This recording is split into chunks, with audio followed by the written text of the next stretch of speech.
नमस्कार, स्वागत आहे तुमचं आपल्या मम्मीज कोल्हापुरी किचनमध्ये। आज आपण अगदी डिलिशियस असा आल्मंड कॅश्यू केक बनवणार आहोत, जो हेल्दी पण आहे आणि विदाऊट ओव्हन, विदाऊट एग व विदाऊट रिफाईंड शुगर आपण करणार आहोत। करायला एकदम सोपा आहे आणि तितकाच टेस्टीही आहे।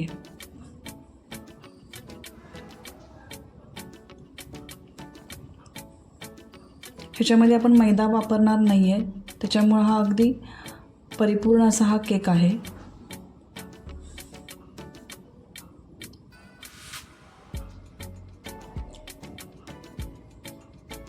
चला तर मग सुरू करूया।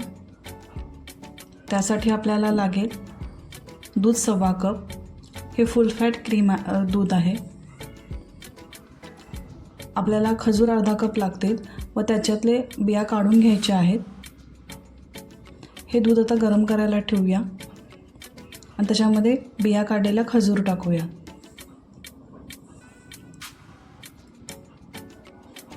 तर सुरुवातीला आपल्याला 5 मिनिट आपल्याला हे खजूर त्या दुधामध्ये शिजवून अगदी मऊ करून घ्यायचे आहेत। आता हे मिश्रण गार करायला ठेवूया। तोपर्यंत एखादं जाड बुडाचं भांडं किंवा पॅन गरम करायला ठेवूया। 10 ते 15 मिनिटं तो आधी गरम करत ठेवायचा आहे। आता हे गार झालेलं मिश्रण वाटून घेऊया। आता इथे आपल्याला गव्हाचं पीठ पाऊण कप लागेल। आपल्याला शक्यतो मेजरिंग कप वापरायचे आहेत, म्हणजे परफेक्ट केक तयार होईल। बदाम अर्धा कप त्याची पावडर करून घ्यायची आहे। इथे बेकिंग पावडर 1 टीस्पून टाकायची आहे। बेकिंग सोडा पाव टीस्पून टाका।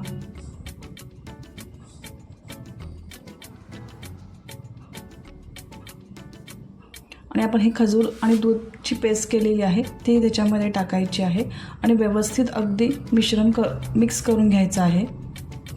अजिबात गाठी राहता कामा नाहीत। अगदी हलक्या हाताने व्यवस्थित ते छान फेटून घ्यायचं आहे।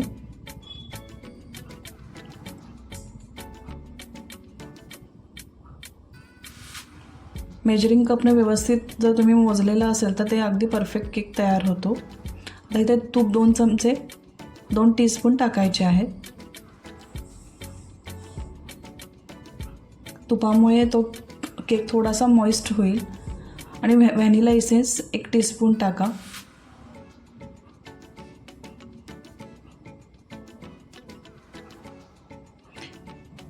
या कन्सिस्टन्सीचं आपल्याला हे मिक्सचर तयार करायचं आहे।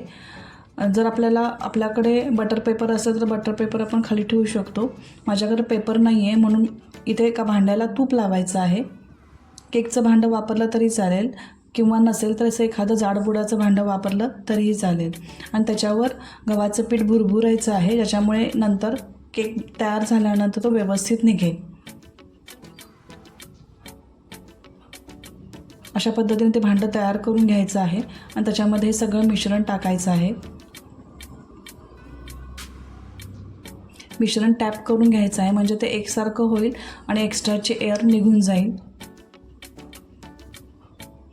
आता वरून बारीक तुकडे केलेले काजूचे तुकडे टाकायचे आहेत।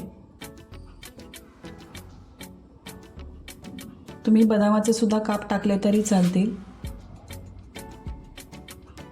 आता हे 15 मिनिटं गरम केलेल्या भांड्यामध्ये हा केक ठेवायचा आहे। हे मिश्रण ठेवायचं आहे।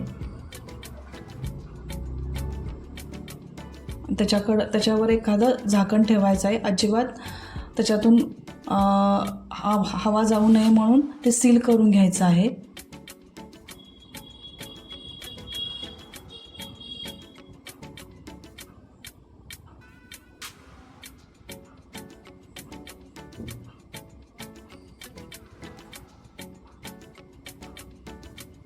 इथे मी कणिक लावलेली आहे त्या होलला, म्हणजे हवा जाणार नाही। आणि 1 तासभर आपल्याला मंद गॅसवर हा केक तयार करून घ्यायचा आहे। 1 तासाभरानं आपण बघूया। केक छान ब्राऊन कलरमध्ये भाजला गेलेला आहे। सुरी टाकून बघूया। अगदी सुरी क्लीन निघालेली आहे। हा केक व्यवस्थित बेक झालेला आहे। आता हा थंड केल्यानंतर आपण प्लेटमध्ये काढूया। तर थंड झालेला आहे आणि आपण प्लेटमध्ये काढलेला आहे।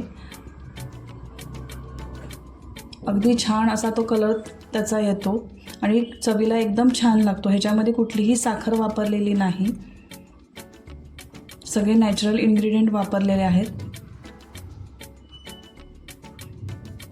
हा केक अगदी लहान मुलांपासून मोठ्यांपर्यंत सगळ्यांना आवडेल.